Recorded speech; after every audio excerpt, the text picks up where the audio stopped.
महाराष्ट्र में मराठी बनाम बाहरी को लेकर जारी विवाद थमने का नाम नहीं ले रहा है। वहीं एक बार फिर महाराष्ट्र निर्माण सेना के प्रमुख राज ठाकरे ने बाहरी और मराठी मुद्दे को लेकर एक बड़ा बयान दिया है। उन्होंने एक कार्यक्रम के दौरान कहा कि गुजरात में बाहरी व्यक्ति जमीन नहीं खरीद सकता, लेकिन महाराष्ट्र में आकर कहीं से कोई भी जमीन खरीदता है और उद्योग चालू करता है।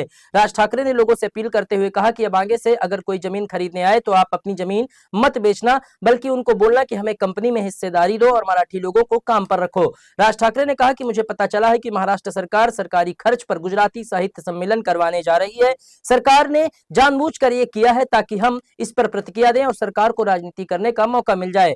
हम अब सरकार के बहकावे में नहीं आएंगे, लेकिन जब हमें लगेगा कि सरकार महाराष्ट्र को बर्बाद करने के लिए कदम उठा रही है, तब हम अवश्य आवाज उठाएंगे। आप सभी लोग जागृत रहिए और बारीकी से नजर रखिए कि आखिर सरकार क्या कर रही है।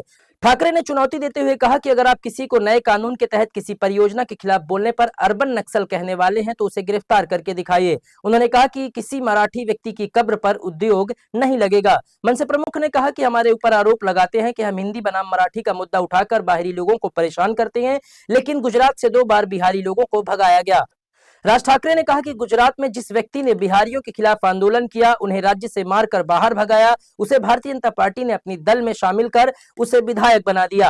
वो अपने राज्य को व्यवस्थित रख रहे हैं और दूसरों के राज्यों में अगर कोई अपनी भाषा और संस्कृति को बचाने की बात करता है तो उस पर बदनाम करने का आरोप लगाते हैं। मनसे प्रमुख राज ठाकरे ने हिंदी भाषा को लेकर सरकार को घेरते हुए कहा कि हमारे मुख्यमंत्री इस बारे में सोचते हैं कि महाराष्ट्र के बच्चे हिंदी कैसे सीखेंगे, लेकिन वो बाहर से महाराष्ट्र आने वालों को मराठी सिखाने की कोशिश नहीं करते। राज ठाकरे ने कहा कि देश के प्रधानमंत्री और गृह मंत्री गुजराती हैं। महाराष्ट्र की कई परियोजनाएं गुजरात ले जाई गई। गृह मंत्री एक इंटरव्यू में कहते हैं कि मैं हिंदी भाषी नहीं हूं, मैं गुजराती हूं। हालांकि हम अगर भाषा और राज्य की बात करते हैं तो हमें संकीर्ण बता दिया जाता है। राज ठाकरे ने साफ तौर पर कहा कि गुजरात में हिंदी भाषा अनिवार्य नहीं है, तो फिर महाराष्ट्र में ही हिंदी क्यों?